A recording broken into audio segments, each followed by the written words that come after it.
오늘 맥주 감사 주일이어서 제가 보통은 맥주 감사와 관련되어진 말씀을 준비를 하는데요. 오늘은 그렇게 하지 않고 요한복음 강해를 순서를 따라서 그냥 진행을 합니다. 말씀 안에 감사를 언급할 수 있는 부분이 있어서 그렇게 한다는 것 양해를 구하고요. 이제 우리가 이 본문의 말씀을 통하여서 생각해 보려고 하는 것은 예수님은 누구신가 하는 부분입니다. 우리 기독교 또 그리스도교는 예수님을 믿는 종교죠. 그러니까 믿음의 대상이 예수님이에요. 그 예수님이, 우리의 믿음의 대상인 예수님이 어떤 분이시냐, 누구시냐 하는 것을 아는 것은 굉장히 중요합니다. 만약에 우리가 덮어놓고 믿는다고 한다면 그것은 참 신앙이라고 할 수 없습니다. 미신적 행위에 불과하죠. 미신이라고 하는 것은요, 우리의 믿음의 대상이 누구냐 하는 것은 그다지 중요하지 않아요. 그저 대상을 선정해 놓고 거기에 종교적인 의미를 부여합니다. 그리고 내가 원하는 바를 특정 종교 행위를 통하여서 얻어낼 수만 있으면 되는 거예요. 그래서 믿음의 대상은요, 때로는 조상신이 될 수도 있고, 때로는 산신령이 될 수도 있고, 때로는 1월 성신이 될 수 있고, 기암, 괴석 같은 것들이 될 수도 있습니다. 중요한 것은 대상이 아니라 내가 원하는 바를 종교 행위를 통하여 얻어낼 수 있느냐 없느냐, 이게 미신이에요. 그런데 예수를 믿는 우리는 미신적으로 믿는 게 아닙니다. 우리의 신앙의 대상인 예수님이 참 신이시냐, 우리의 경배를 받으실 수 있는 신이시냐 하는 부분에 대한 확신을 가지고 신앙을 하는 것이죠. 그래서 예수님께서 과연 신이신가 하는 부분은 제가 1월 셋째 주에 요한복음 강해를 시작하는 첫 시간에 예수는 신이다, 이런 제목으로 이미 말씀을 드린 적이 있어요. 그렇지만 한 번 더 다시 한번 돌아보시면서 정확하게 인지하면 좋겠는데요. 예수님께서 당신 스스로를 가리켜서 신이라고 말씀하신 부분은 성경 전체에 많이 나와요. 그 가운데도 요한복음에는 두드러지게 나오고 있는데 몇 군데를 한번 살펴보면요, 5장 17절 보시게 되면 예수께서 그들에게 이르시되 내 아버지께서 이제까지 일하시니 나도 일한다, 이렇게 말씀하셔요. 아버지께서 일하시니 나도 일한다는 말의 의미가 무엇인지 우리는 명확하게 이해가 안 될지 모르지만 그 말을 듣고 있던 유대인들은 정확히 알아요. 이게 무엇을 의미하는지. 그 다음 절을 보시기 바랍니다. 뒷부분을 보게 되면 하나님을 자기의 친아버지라 하여 자기를 하나님과 동등으로 삼으셨다. 예수님의 그 말씀이 난 하나님이야, 내가 신이야, 이렇게 말한 것이라는 것을 유대인들은 알고 있었다는 말이죠. 뒷부분으로 가시게 되면 예수님께 좀 더 노골적으로 표현하십니다. 10장 30절에 예수님이 말씀하십니다. 나와 아버지는 하나다. 나와 아버지는 하나다. 조금 더 뒷부분으로 이제 십자가에서 돌아가시기 직전에 제자들과 함께 말씀하실 때는 이렇게 말씀하셔요. 14장 9절에 빌립아, 내가 이렇게 오래 너희와 함께 있을 때 내가 나를 알지 못하느냐? 나를 본 자는 아버지를 보았거늘. 영이신 하나님 아버지, 우리의 눈으로 볼 수 없는 하나님 아버지, 그러나 육체의 몸을 입고 오신 예수님이 곧 하나님이시다, 이 이야기를 당신 스스로 말씀하시는 겁니다. 그렇다고 하면 이와 같은 말들을 들었을 때 당시의 유대인들은 어떤 반응을 했을까요? 심한 반발심, 심한 적대감으로 부글부글 끓어올랐죠. 5장 18절 앞부분을 보시게 되면 유대인들이 이로 말미암아 내가 신이다, 아버지께서 일하시니 나도 일한다, 내가 곧 신이야, 이렇게 말씀하시는 예수님을 더욱 예수를 죽이고자 하니 견딜 수가 없는 거예요. 적대감이 불같이 일어나는 것입니다. 10장 31절도 마찬가지입니다. 나와 하나님이 하나다, 나와 아버지가 하나다, 이렇게 말씀하시니까 그 다음 절 보면 유대인들이 다시 돌을 들어 치려 하거늘 죽이려고 하는 마음이 생기게 된 것입니다. 왜 그럴까요? 당연히 육체로 보이는 인간이 자기를 스스로 하나님이라고 말하고 있으니까 신성모독죄에 해당되는 것이기도 하거니와, 특별히 유대 사회에서는 어떤 일을 증명할 때, 증인을 세워서 증언을 하게 할 때 한 사람으로는 하지 않습니다. 반드시 두 사람 이상이 되어야 효력이 발생하는데, 하물며 자기를 가리켜 자기 스스로 증언을 한다면 그 증언이 어찌 효력이 있겠어요? 그러니까 유대인들이 볼 때 자기를 신이라 증명하고 있는 예수의 말은 너무나 말이 안 되는 것이죠. 어떻게 자기 스스로 자기를 신이라고 말할 수 있단 말인가? 이렇게 하고 있는 것입니다. 예수님께서 그 당시의 유대 문화를 모르셨을까요? 너무나 잘 알고 계셨다는 사실을 31절에서 이야기해 주고 있습니다. 오늘 본문의 말씀 31절 보시면, 내가 만일 나를 위하여 증언하면 내 증언은 참되지 아니하되, 이 말씀의 의미는 내가 하는 말이 거짓말이야, 나 혼자 하니까, 이 뜻이 아니고, 내가 하는 말이 참된 것이지만 너희들이 믿지 아니하니까, 받아들이지 아니하니까, 이 말이에요. 그래서 예수님이 하신 일이 뭐냐? 32절부터 마지막 절까지 보면 4명의 증인을 소환하는 겁니다. 자, 그러면 내가 4명의 증인을 부를 테니까 그들의 말을 들어보자. 이렇게 4명의 증인, 이 증인에는 이제 4가지가 나오는데 거기에 사람도 있고 사물도 있어요. 그러니까 의인화하여서 4명의 증인이라 제가 지금 표현을 하고 있는 것입니다. 그럼 그 증인들을 하나씩 만나보도록 하겠습니다. 첫 번째 증인은 성부 하나님이십니다. 32절 보세요. 나를 위하여 증언하시는 이가 따로 있으니, 누구예요? 당신을 보내신 성부 하나님을 가리켜서 말씀하시는 거죠. 37절 보세요. 또한 나를 보내신 아버지께서 친히 나를 위하여 증언하셨느니라. 하나님이, 성부 하나님이 당신의 증인이라고 말씀하시는 거예요. 그럼 실제로 성부 하나님께서 예수님을 증언해 주셨을까요? 그렇죠. 예수님이 세례 요한에게 세례를 받으러 가시고 물에서 나오실 때 하늘로부터 소리가 들리죠. 마태복음 3장 17절 보게 되면, 이는 내 사랑하는 아들이요 내 기뻐하는 자라. 이는 내 사랑하는 아들이요. 하나님의 아들 곧 하나님이시라고 여러 차례 제가 말씀을 드렸죠. 하나님께서 내 사랑하는 아들이다 라고 하는 것은 너희가 눈으로 보는 예수가 곧 신이다, 이렇게 말씀하시는 거예요. 변화산에서도 똑같은 말씀을 하셔요. 마태복음 17장 5절에 보게 되면, 이는 내 사랑하는 아들이요 내 기뻐하는 자니 너희는 그의 말을 들으라.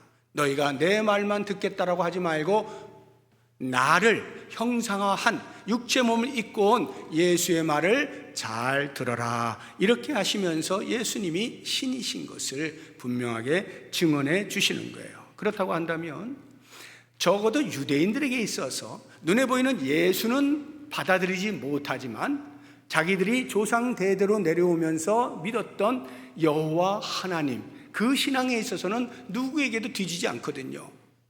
그런데 그들이 그렇게 신뢰하고 믿는다라고 자부하고 있던 성부 하나님, 여호와 하나님께서 예수에 대하여 신이라고 증언하신다라고 말씀하니 이들이 입이 10개 있어도 할 말이 없는 거죠. 어쩌면 여호와를 신앙한다 하는 것이 가짜인 거죠. 불신앙을 드러내는 것이죠. 두 번째 예수님께서 소환한 증인은 세례 요한입니다. 33절 보시기 바랍니다. 너희가 요한에게 사람을 보내매, 여기 세례 요한이에요. 사람을 보냈다는 게 무슨 말이냐 하면, 세례 요한이 갑자기 등장을 해서 놀라운 사역들을 해나가니까 유대인들이 볼 때 혹시 저 사람이 우리가 오랫동안 기다려왔던 메시아 그리스도가 아닐까 싶은 마음이 생긴 거예요. 그래서 레위인이고 제사장들이고 야 너희들이 한번 좀 가서 알아봐, 이렇게 사람을 보낸 겁니다.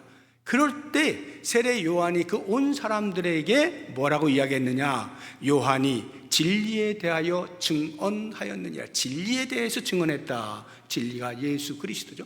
예수 그리스도에 대해 증언한 거예요. 실제로 그렇게 했는지 보겠습니다. 요한복음 1장 19절 이하를 보시게 되면 유대인들이 예루살렘에서 제사장들과 레위인들을 요한에게 보내어 내가 누구냐 물을 때에 요한의 증언이 이러하니라 해서 이제 증언이 그 다음부터 나옵니다. 요한이 드러내어 말하고 숨기지 아니하니 드러내어 하는 말이 나는 그리스도가 아니라 그들의 속마음을 아는 거예요. 왜 찾아왔는지 아는 거예요. 혹시 그리스도가 아닐까 싶어 하는 그 마음에 아예 못을 박는 거죠. 난 아니야 이렇게 말씀하는 겁니다. 21절 또 묻되 아쉬우니까 계속 물어요. 누구냐? 내가 엘리야냐? 이르되 나는 아니라. 또 묻되 내가 그 선지자냐? 대답하되 아니라. 계속해서 그들의 어떤 기대감에 찬물을 끼얹는 것입니다. 22절 또 말하되 누구냐? 우리를 보낸 이들에게 대답하게 하라. 너는 너 스스로 무엇이라 말할 것이냐? 23절에 나는 선지자 이사야의 말과 같이 주의 길을 곱게 하라고 광야에서 외치는 자의 소리일 뿐이다. 이렇게 분명하게 진리에 대하여 증언을 하는 거예요. 그리고는 직접적으로 예수님을 보았을 때 세례 요한이 이렇게 말합니다. 1장 29절에 보라 세상 죄를 지고 가는 하나님의 어린 양이로다. 하나님의 어린 양, 하나님의 일을 감당하는 하나님이 보내신 사람이라는 말이에요. 36절도 똑같이 말씀하고 있죠. 보라 하나님의 어린 양이로다. 이게 무슨 뜻이냐? 그 다음을 보시면 알게 됩니다. 32절 이하에 요한이 또 증언하여 이르되 내가 보매 성령이 비둘기같이 하늘로부터 내려와서 그의 위에 머물렀더라. 나도 그를 알지 못하였으나 나를 보내어 물로 세례를 베풀라 하신 그이가 나에게 말씀하시되 성령이 내려서 누구 위에든지 머무는 것을 보거든 그가 곧 성령으로 세례를 베푸는 이인 줄 알라 하셨기에 내가 보고 예수님을 보았단 말이에요. 그가 하나님의 아들이심을 증언하였노라. 예수님을 보고 그렇구나, 성령이 비둘기같이 그 머리 위에 임하는 것을 보면서 과연 이분이 하나님의 아들이시구나, 하나님이시구나, 신이시구나, 이렇게 증언한 것입니다. 그렇다고 하면 유대인들에게 있어서 세례 요한은요, 적어도 우리가 본 바와 같이 기대감이 있던 사람이, 신뢰할 만한 사람이었어요. 혹시 그리스도가 아닐까 싶어 할 만큼 그렇게 특별한 선지자였습니다. 그런데 그 선지자가 예수님을 가리켜 그리스도라, 하나님의 아들이라, 신이라 증언을 했으니 유대인들이 이 증인 앞에서 무엇으로 반박을 할 수가 있었겠어요? 세 번째 예수님께서 소환한 증인은 예수님의 사역입니다. 사람은 아니죠. 사역, 의인화한 거예요. 36절 보시기 바랍니다. 내게는 요한의 증거보다 더 큰 증거가 있다. 요한, 세례 요한이 말한 그 증거보다 더 큰 증거, 더 확실한 증거, 예수님이 신이심을 드러낼 수 있는 더 확실한 증거가 있다, 이 말이에요. 그게 뭐냐 볼 때에 아버지께서 내게 주사 이루게 하시는 역사, 곧 내가 하는 그 역사.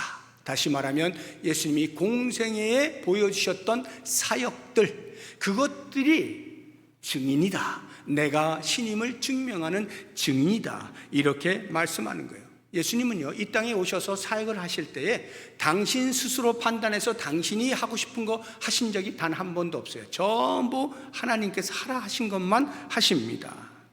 19절 한번 보시게 되면 그러므로 예수께서 그들에게 이르시되 내가 진실로 진실로 너희에게 이르노니 아들이 아버지께서 하시는 일을 보지 않고는 아무것도 스스로 할 수 없나니 아버지께서 행하시는 그것을 아들도 그와 같이 행한다.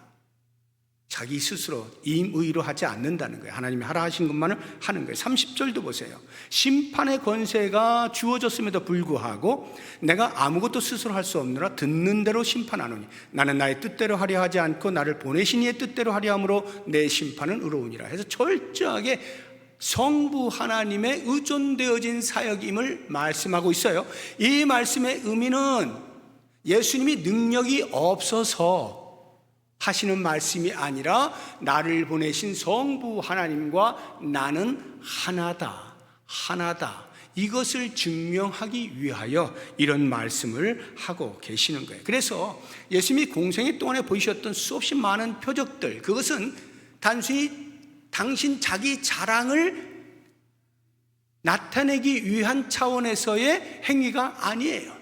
내가 이런 능력을 가진 사람이야, 이걸 자랑하려고 보여주신 것이 아니고 내가 하나님의 아들이다, 내가 곧 신이다, 이것을 증명하는 차원에서 보여주신 것이 표적이에요. 그래서 사도 요한이 이렇게 말하잖아요. 요한복음 20장을 보게 되면 30절 이하에 예수께서 제자들 앞에서 이 책에 기록되지 아니한 다른 표적도 많이 행하셨으나, 예수님께서 공생애 동안 얼마나 많은 표적들을 보여주셨겠어요. 그렇지만 사도 요한이 말합니다. 내가 이 요한복음이라고 하는 이 복음서에 기록한 몇 가지 표적들, 그렇게 해놓은 이유는 그 다음 절 보시면, 오직 이것을 기록하면 너희로 예수께서 하나님의 아들 그리스도이심을 믿게 하려 함이요 또 너희로 믿고 그 이름에 힘입어 생명을 얻게 하려 함이니라. 예수님께서 보여주신 표적들은요, 인간이 흉내낼 수가 없는 거예요. 신이 아니면 하실 수 없는 그런 일들을 하심으로써 당신이 신이신 것을 분명하게 보여주고 있는 거죠. 그 사역이 예수님을 신으로 증언하고 있다는 말입니다. 유대인들도요, 사실 외견상 예수님을 박해하고 반대하는 것이지 속으로 이는 사람이 할 수 없는 일을 하고 있다 하는 부분에 대해서 부인할 수는 없었던 모습입니다. 예수님께서 당신의 사역을 증인으로 소환하여서 당신의 신이심을 증명하시는 겁니다. 네 번째 증인은 성경입니다. 39절을 보시게 되면, 너희가 성경에서 영생을 얻는 줄 생각하고 성경을 연구하거니와 이 성경이 곧 내게 대하여 증언하는 것이라. 유대인들에게 있어서의 성경은요, 어마어마한 겁니다. 예수 믿는 사람, 오늘날로 하면 의 특권, 유대인들이 하나님으로부터 선택을 받은 민족으로서 하나님의 말씀 율법을 간직하고 있다, 어마어마한 특권의식과 우월의식이 있었어요. 로마서 2장을 보시게 되면 잘 알 수 있어요. 23절에 너희가 성경에서 영생을, 로마서 2장 23절, 그 다음을 율법을 자랑하는 내가 율법을 범함으로 하나님을 욕되, 율법을 자랑하는 너희들이 이 말이에요. 율법을 가지고 있다는 것에 대해서 너무나 자랑스러워하고 있었던 거예요, 이러한 유대인들. 그런데 그 성경에서 정작 예수는 그리스도임을 계속해서 알리고 있는데 그것을 알지 못하고 있잖아요. 그래서 예수님이 말씀하시는 거예요. 너희들 이제 얼마 안 있으면 고발당할 거야. 그런데 그 고발하는 사람이 내가 아니다. 너희가 그렇게 신봉하였던 모세가 너희를 고발할 것이다. 45절 보십시오. 본문 45절,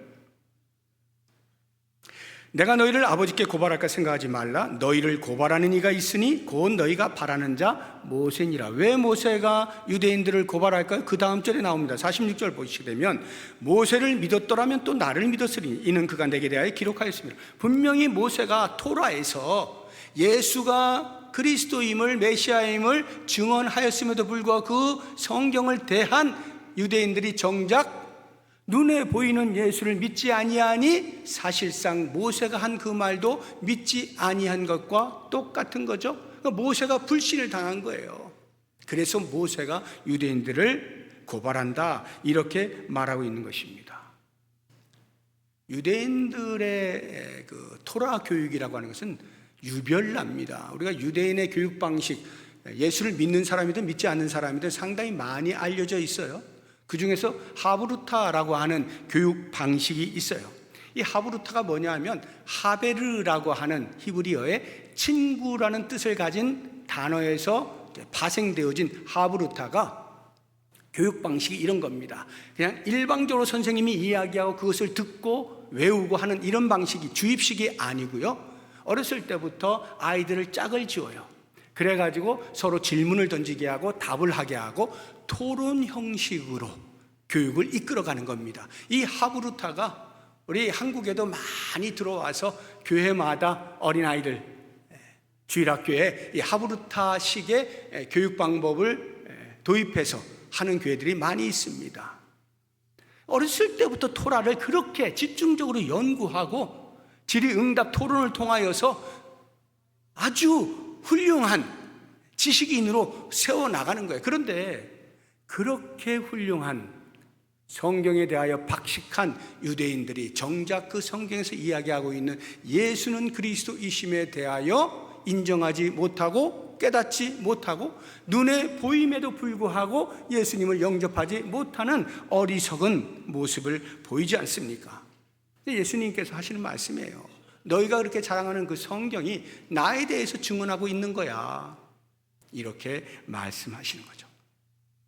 여러 증인들을 통하여 예수님은 당신이 신이심을 분명하게 증거하고 있죠. 이 본문의 말씀을 통해서 이제 우리의 삶에서 오늘날 신앙생활 우리들이 어떤 것들을 생각하며 살아야 할까? 4가지 적용을 한번 해보도록 하겠습니다. 그 첫 번째가 여러분이 성경을 사랑하고 성경을 읽고 듣고 배우고 연구하고 심지어는 암송하고 묵상을 합니다.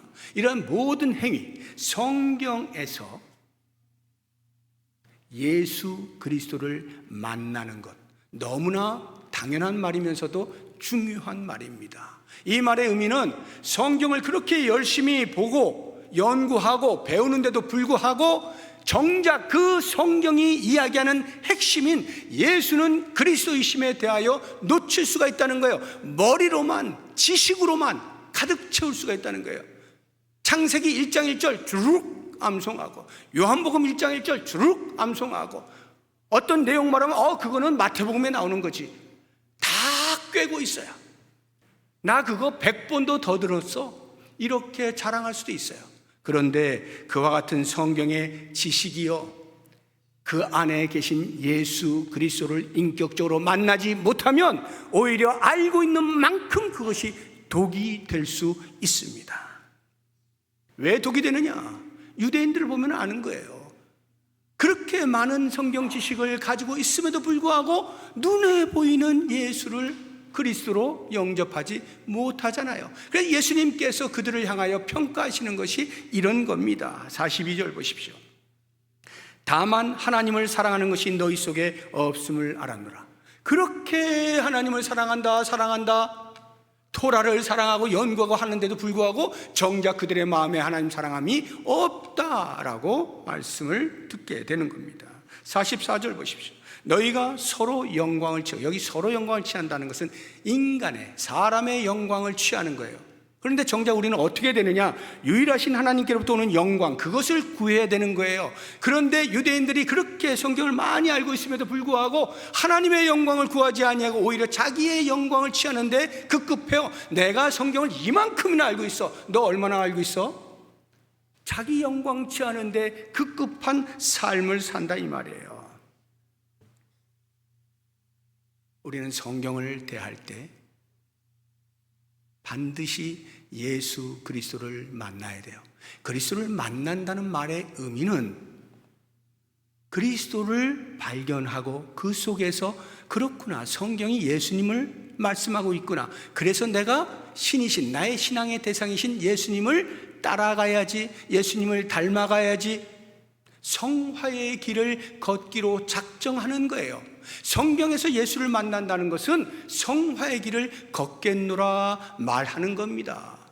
그걸 하지 않으니까 지식은 꽉 찼는데 마음이 없으니까 순종하지 못하는 거예요. 불신앙이 어디에서 나온다고 생각하십니까? 불신앙은요, 지식의 부족에서 나오는 게 아니에요. 교만이 문제예요. 교만이. 많이 아는데도 교만하면 하나님을 온전히 섬기지 못해요. 불신앙으로 가요.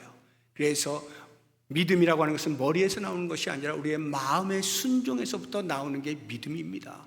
마음의 눈을 열어서 볼 수 있어야 돼요. 마음을 열어서 성경을 대해야 돼요. 그래야 그 속에 있는 하나님의 마음을 알 수가 있어요. 그 속에 담겨있는 예수는 그리스도이심을 알게 됩니다. 고백하게 됩니다. 만나게 됩니다. 그리고는 나는 예수의 제자로 살겠습니다. 다짐하게 됩니다. 그리스도를 닮아가는 삶을 살겠습니다. 이렇게 하면서 변화가 되어져 가는 것이죠. 사랑하는 여러분, 성경을 사랑하십니까? 성경을 사모하십니까? 성경을 가까이 대하십니까? 그 안에서 예수를 만나실 수 있기를 주의 이름으로 축복합니다. 두 번째로 우리가 생각해 볼 것은 예수님을 만난 사람은 반드시 예수의 증인으로 살아가야 한다는 사실입니다. 세례 요한을 보세요. 그는 그리스도가 아니었습니다. 빛이신 예수 그리스도를 비추는 등불이었습니다. 그저 광야에서 외치는 자의 소리였습니다. 그런데 세례요한은 그것만으로도 너무나 좋겠어요. 감격했어요. 나는 그것으로도 좋게 예수님은 흥하셔야 되겠고 나는 쇠해도 되는 거야. 그리스도를 만난 사람은 그리스도의 복음을 전하는 일에 자기의 생명을 바칩니다. 제자들이 처음에는 뭐가 뭔지 몰랐지만 부활하신 주님을 만난 이후부터 완전히 바뀌지 않습니까? 그러면서 유대인들로부터 심한 박해가 오는데도 불구하고 그 박해 받는 것을 자격으로 여기고 오히려 기뻐하면서 내가 사람의 말을 들어야 할까 하나님의 말씀을 들어야 할까 너희가 판단하라 하면서 순교를 불사하고 복음을 전하는 삶을 살잖아요. 그 이후로 인간 역사 속에서 수없이 많은 우리의 신앙의 선조들이 동서양을 막론하고 예수를 믿는 사람들이 예수는 그리스도임을 증거하는 삶을 살아왔잖아요. 우리나라도 마찬가지 아닙니까? 복음이 들어온 때로부터 시작해서 우리의 신앙의 선조들이 얼마나 생생하게 구령의 열정을 가지고 복음을 전해왔습니까? 그 결과가 지금 우리가 여기 앉아 있는 거죠. 그렇다고 하면 지금 우리가 우리의 마음에서 예수를 믿는 사람으로서의 증인의 삶을 살아내야만 우리의 후손들이 우리의 다음 세대가 그 믿음을 이어갈 수 있다는 사실을 잊어서는 안 되는 겁니다. 우리의 마음속에 증인의 삶으로의 강력한 도전을 받아야 돼요. 그래서 우리의 다음 세대까지 믿음의 전수가 반드시 일어나야 하는 거예요. 예수를 믿는 사람은 복음의 빚진 자로 살아가게 되는 거예요. 사도 바울이 그렇게 살지 않았습니까? 고린도전서 9장을 보시게 되면 바울이 이렇게 고백해요. 내가 복음을 전할지라도 자랑할 것이 없음은 내가 부득불 할 일임이라. 만일 복음을 전하지 아니하면 내게 화가 있을 것이로다. 내가 내 자의로 이것을 행하면 상을 얻으려니와 내가 자의로 아니한다 할지라도 나는 사명을 받았노라. 이 말씀만 그냥 액면으로 보게 되면 사도 바울이 마치 예수님을 만나가지고 이제 예수를 믿게 되었는데 예수님이 이방인의 사도로 불렀단 말이죠. 그래서 그 사명을 감당하기 위해서 부르신 것에 대하여서 아이고 이제 코 꼈네, 이게 피할 수도 없고 이거 사나 죽으나 할 수 없이 다녀야 되네, 이렇게 말하는 것처럼 들릴 수도 있어요. 부득불할 일임이라고, 안 하면 화가 미치니까 어쩔 수 없이 하고 있다라고 이렇게 말하는 것처럼 들리지만 사실 그의 인생을 돌아보면요, 그는 예수를 만난 이후부터 자의적으로 자발적으로 너무나 기뻐서 어쩔 줄 몰라서 전 세계를 돌아다니면서 복음을 전했던 사람인 것을 우리는 너무나 잘 알고 있습니다. 예수를 제대로 만난 사람은요, 복음의 증인으로 반드시 살게 되어 있어요. 이번에 몽골 단기 선교팀 낯선 땅을 갔습니다. 언어도 통하지 않습니다. 문화도 다릅니다. 굳이 여기서 그 먼 데까지 가면서 그렇게 할 필요가 있을까 생각이 들지만 그렇게 뿌려진 씨앗이 우리는 다 몰라도 그 땅에 복음의 꽃을 피울 수 있다는 사실, 복음의 증인으로 달려간 거죠.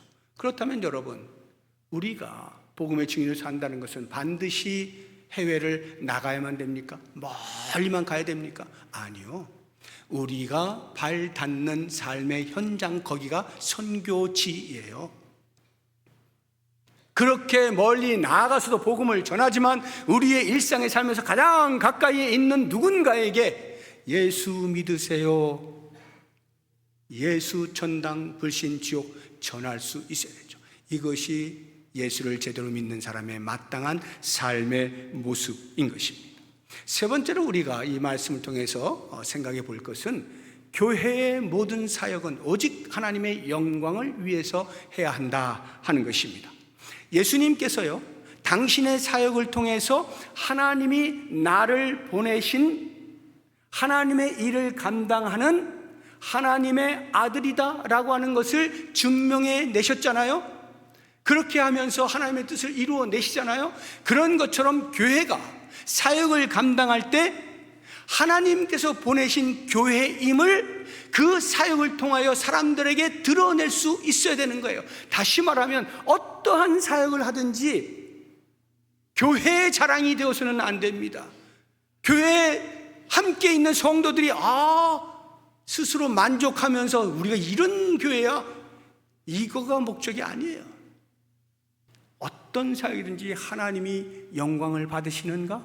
하나님께서 우리 교회를 이 땅에 보내신 그 목적을 이루어내고 있는가?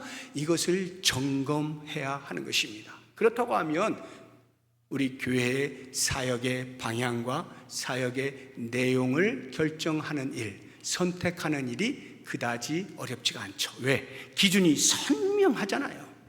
하나님이 영광을 받으실 만한 일일까? 이걸 두고 결정하면 돼요. 아주 쉽고 단순한 겁니다. 사람의 머리가 들어가게 되면 복잡해져요. 계산을 많이 해야 돼요. 그럴 때 머리를 비우세요. 하나님이 무엇을 원하실까? 우리의 이 일을 통해 하나님이 영광을 받으실까? 이 부분만 보시고 선택을 하시면 되는 거죠. 마지막 네 번째 우리가 같이 생각해 볼 적용하는 내용은, 우리가 영생을 선물로 받았잖아요. 그 은혜를 기억하면서 평생의 감사의 삶을 살아야 한다 하는 것입니다. 예수님께서 십자가에 죽으신 사건을 가리켜서 우리는 속량이라고 합니다. 또는 속죄 또는 구속, 이런 단어들로 표현을 합니다. 이 속량의 은혜는요, 죄와 허물로 죽었던 우리를 살리신 은혜예요. 이미 우린 죽었던 존재들이에요. 영적으로. 그런 존재들을 다시 살리신 것이 그리스도의 십자가의 대속, 당신의 몸을 던져 피를 다 쏟아내어서 희생하심으로써 우리를 다시 사신 것이죠. 그러면 그러한 사람이 보여야 할 반응은 마땅히 우리의 시간도, 우리의 물질도, 우리의 재능도 전부 주의 것입니다, 주님께로부터 왔습니다 고백하면서 주를 위하여 사용하는 것이 너무나 마땅한 거죠. 여러분 한번 생각을 해보세요. 오늘 맥주 감사 주일인데 특별히 이러한 이제 절기 때가 되면 더욱더 우리가 돌아보면서 은혜를 생각하면서 이제 감사를 물질에 담아 표현을 하긴 합니다만, 이것이 비단 이렇게 맥주 감사 주일이든지 추수 감사 주일이든 특정한 때에만 하는 것은 아니에요. 우리의 일상의 삶 자체가 감사해야 돼요. 만약 예를 들어서 내가 지금 죽을 병에 걸렸어요. 곧 죽을 날을 받아놓고 있습니다.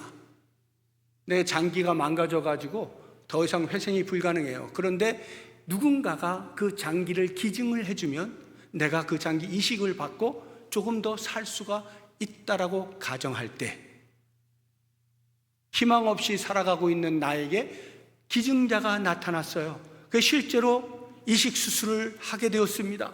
다시 살게 되었어요. 새로운 생명을 얻게 되었어요. 그럼 그 사람이 보통 어떻게 반응할까요? 누가 나를 위해서 기증했구나. 그래 내가 또 다시 살았네. 이런 사람 한 명도 없습니다. 눈물, 콧물 다 쏟게 돼 있죠. 너무나 감격스러운 거예요. 어떻게 나 같은 사람, 알지도 못하는 나를 위해서 누군가가 기증을 하다니 어떻게 이런 일이 있을 수 있을까? 내가 그 사람을 알 수만 있다면 그 사람이 베푼 은혜를 반드시 평생에 갚으며 살 텐데, 이런 마음으로 감사하는 삶을 살지 않을까요? 비록 내가 그 사람이 누군지 몰라도 나도 그 사람처럼 누군가에게 도움을 줄 수만 있다면 나도 그렇게 해야지, 감사의 삶을 살겠노라고 다짐하지 않을까요? 이게 인지상정이죠. 어느 누구도 그렇게 하지 않는 사람은 없습니다. 상식이에요. 당연한 감정입니다. 그러면 여러분 생각해 보세요. 이 땅을 사는 동안에 이 땅의 삶이 잠시 연장되는 거잖아요. 아무리 길어야 몇 년이겠어요. 잠시 연장된 그 삶을 보장받게 되었을 때도 은혜를 생각하며 감사하고 감격하게 마련인데, 하물며 죽었던 우리를 다시 살리셔서 영생을 선물로 주신 주님의 은혜를 생각할 때 우리의 마음이 어떠해야 될까요? 어떠한 감사가 있어야 될까요? 다른 그 무엇이 필요합니까? 어떤 다른 감사의 조건이 있어야만 내가 감사할 수 있습니까? 아니요. 이 한 가지 사실 하나만으로도 이미 우리는 감사가 차고 넘치는 사람들이에요. 우리의 입술에서 감사하지 못할 이유가 단 한 가지도 없어요. 너무나 감격스러운 일 아닙니까? 이 땅에서 생명을 연장받는 것뿐만이 아니라 영원히 영생을 누리잖아요. 그러니 이러한 은혜를 받으면서도 은혜인 줄 모른 채 감사를 잊고 산다면 그 사람은 배은망덕한 사람이죠. 그 사람은 인면수심의 사람이에요. 우리 육체의 생명도 잠깐 연장받을 때 감사할 수 있다면 하물며 우리의 영육을 다시 살리신 주님의 은혜를 생각할 때, 사랑하는 성도 여러분, 맥주감사주일 중요하죠. 이것은 우리가 잊지 말라고 점 찍는 행동이에요. 평생에 감사하며 사는 존재입니다를 잊지 말라고 점 찍는 행동이에요. 우리가 절기헌금을 드리면서 또 이게 절기가 됐네, 또 헌금해야 되네, 이게 아니고요. 평생에 드려야 할 감사를 잊지 말아야지 하고 돌아보면서 감사를 표현하는 것이 맥주감사주일이고 추수감사주일이죠.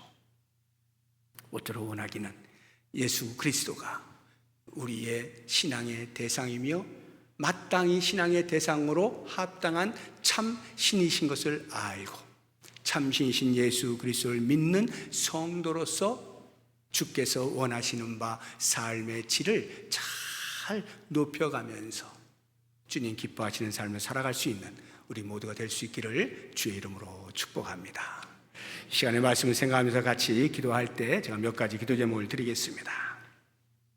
먼저 하나님 말씀을 사랑하여 가까이 하면서 예수님을 인격적으로 만나 성화의 길을 걷게 해주십시오. 기도하시고요. 두 번째로 삶의 현장 어디가 되었든 예수의 증인으로 살아가게 해주십시오. 기도하시고요. 세 번째, 교회의 어떤 사역이든지 교회가 하는 모든 일이 하나님께 영광이 되게 해주십시오. 기도하시고요. 네 번째로 값없이 영생을 얻은 자로서 평생 감사하며 살게 해주십시오. 이렇게 말씀을 생각하며 기도하시고요. 마지막 다섯 번째로는 이제 어제부터 시작되어진 영아부, 그리고 이번 주 토요일에 또 시작할 유치부, 여름 성경학교를 통해서 우리의 자녀들이 신앙교육을 잘 받아낼 수 있게 해주십시오. 이렇게 함께 통성으로 기도하겠습니다. 하나님 아버지 감사합니다.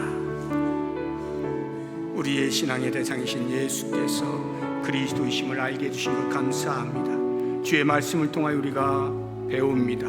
머리로 그치지 않게 하여 주시고 인격적으로 주님을 만날 수 있기를 원합니다. 그래서 주님을 닮아가는 삶을 소망할 수 있도록 도우시고 날마다 제자의 길을 걷게 하시고 성화의 길을 걸어갈 수 있는 우리가 될 수 있도록 인도하여 주시옵소서. 예수를 믿는다 하면서 복음의 빚진 자로서 마땅히 살아야 할 증인의 삶을 소홀히 여기지 아니하였는지 돌아봅니다. 주여, 내 발길이 닿는 그곳이 곧 복음을 전하는 자리인 것을 알게 하여 주셔서 어떤 상황이든 누구를 만나든지 예수는 그리스도임을 증언할 수 있도록 도우시고 예수 천당 불신주옥을 외칠 수 있는 신실한 복음의 전도자들이 되게 하여 주시기를 간절히 소망합니다. 우리 교회를 이 땅에 세워주셨습니다. 주여, 하나님께서 보내신 거룩한 사명을 잘 감당하는 교회가 되기를 원합니다. 어떠한 일을 하든지 하나님이 기뻐하실 일이 되게 하여 주옵소서. 하나님께 영광이 되는 사역들이 되게 하여 주시옵소서. 오 주여, 원하옵나니 우리가 값없이 그리스도의 희생을 통하여 영생을 선물로 받았는데 이 엄청난 선물을 받았음에도 불구하고 우리의 입술에서 감사보다는 불평과 원망이 더 많이 쏟아져 나오지는 아니하였는지 돌아봅니다. 우리의 믿음 없음을 긍휼히 여겨 주시고 주님으로 말미암아 새 생명 얻은 이 한 가지만으로도 얼마든지 평생에 감사하고도 차고 넘치는 감사의 조건이 있는 것임을 잊지 아니하고 늘 감사의 말과 감사의 생각과 감사의 삶을 살아가도록 도와주시옵소서. 아버지, 여름을 맞이하면서 우리 주일학교에서 각 부서마다 우리의 자녀들에게 말씀을 집중적으로 가르치면서 신앙의 전수를 하고 있습니다. 원하옵나니 영아부, 유치부, 유초등부, 중고등부, 청년부 1위까지 모든 자녀들이 사랑하는 교육자들과 선생님들의 수고와 애씀을 통하여서 믿음이 잘 전수될 수 있게 해주시고 예수가 그리스도이심을 온전히 고백할 수 있는 신앙의 자녀들이 될 수 있도록 축복하여 주시옵소서. 예수님의 이름으로 기도드립니다. 아멘. 하나님 아버지 감사합니다. 주의 말씀을 통하여 우리에게 들려주시는 음성의 귀를 기울이고 하나라도 소홀히 여기지 아니하고 신실하게 살아낼 수 있도록 도와주옵소서. 예수님의 이름으로 기도드립니다. 아멘.